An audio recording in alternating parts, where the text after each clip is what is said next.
Bonjour à toutes et à tous, aujourd'hui c'est au futur que nous allons nous attaquer. Alors, allons-y. T'es qui toi? J'ai pas besoin de coprésentatrice. Ouais. T'es surtout là pour te moquer de moi quand je bafouille et que j'ai la flemme de réenregistrer parce que je suis en plein montage. Bref. Revenons à notre sujet et retournons vers le futur. Exactement, donc... Premièrement, quand l'utiliser?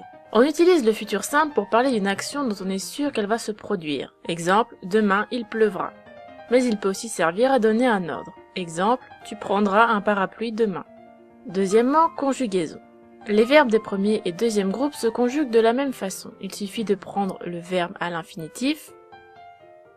Merci pour cette information, mais ne prends pas le public pour une bande d'abrutis, s'il te plaît.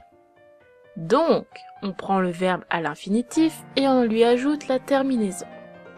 AI, AS, A, ONS, EZ, ONT.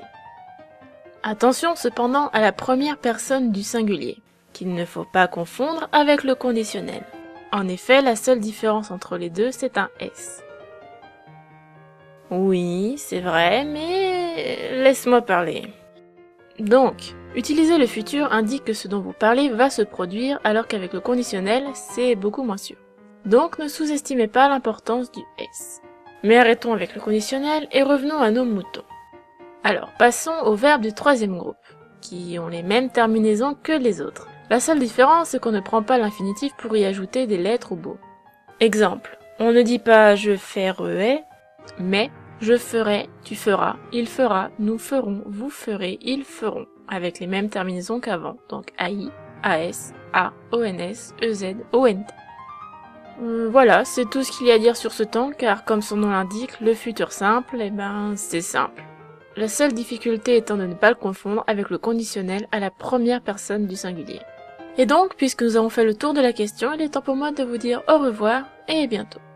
N'oubliez pas de partager cette vidéo, de mettre un j'aime si vous l'avez aimé, et de vous abonner à la chaîne si vous avez des problèmes en orthographe, même si vous en avez pas, mais que vos amis en ont.